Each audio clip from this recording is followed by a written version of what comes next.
It's called The Demise of Stanley Zoo, and Bertie used to like this. It was circa 1972, the demise of Stanley Zoo, when the new regulations took a hold. Mr. Lacey wrote his staff a letter informing them it might be better if everybody signed upon the dole. Old Tommy helped keep the zoo, fed the animals, mucked out too, 60 hours a week for minimum wages. He loved his furry little friends and he felt sorry for all of them, so on his final day he opened up the cages. Well, the kangaroos all hopped it, all the way to Ledgate. They were last seen bouncing out of the Anfield plane. These marsupials were no slouches. They stuffed the week's takings in their pouches, and not one of them was ever seen again. Anaconda went for a wander. She slithered out yonder, all the way to Penshaw on the hill. Up on high, below the firmament, she wrapped herself around the monument, and all the Macrams sing about her still. This is the chorus. Has anyone seen Gordon the gorilla? He's a fairly fearsome-looking fella. He's got hair all over, except upon his chest. He goes boom, boom, boom when he's starting to get vexed.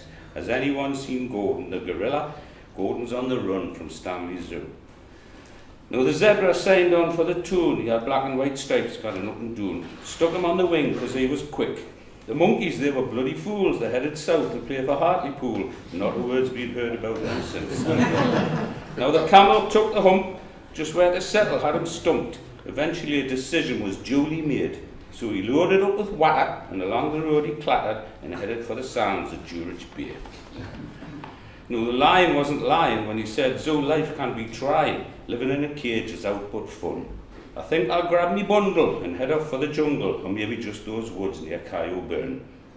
Well, the polar bear took to the sulks. Such a sensitive, hairy hulk. He was grown tired of suffering in the heat. I suppose it wasn't very nice to be deprived of snow and ice, so he trotted off to Iceland, down on Chesney Street, to sit among the fish and frozen meat.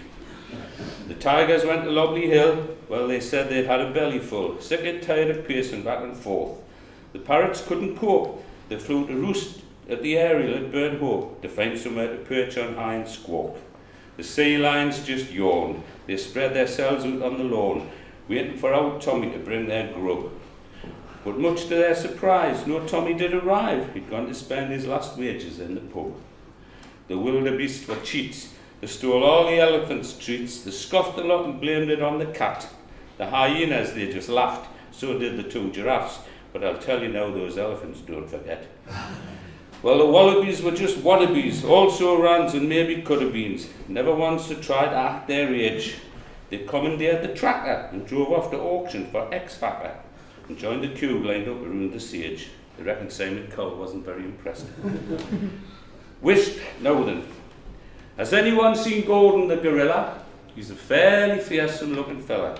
He's got hair all over, except upon his chest. He lands boom, boom, boom when he's starting to get vexed. Has anyone seen Gordon the gorilla? Gordon's on the run from Stanley Zoo. Not long now. The elephants, this is why I don't sing it, because I can't remember it all.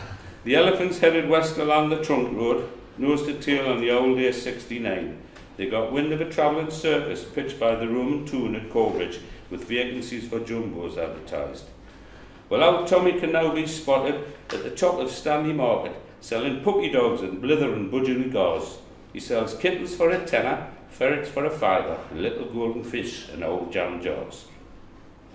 Aye, Tommy still loves his little critters. To him, they're the only thing that really matters, apart from his bear and baccy, which he dearly loves. He thinks of his days at Stanley Zoo, spent up to his knees in animal poo, as the seagull circles overhead. Or was that a turtle dove? Well, Gordon was last seen up at Malabar's. Malabar's is a fruit and veg shop on Stanley Front Street. Been there for years. Well, Gordon was last seen up at Malabar's on Front Street, rummaging through the vegetables and fruit. When confronted by the cops, he scorted out the shop, shouting, "Catch me if you can, because I'm a Stanley lad, Stanley born and bred and far too cute." Has anyone seen Gordon the gorilla? He's a fairly fearsome-looking fella. He's got hair all over, except upon his chest. He goes boom, boom, boom when he's starting to get vexed. Has anyone seen Gordon the gorilla? Gordon's on the run from Stanley Zoo.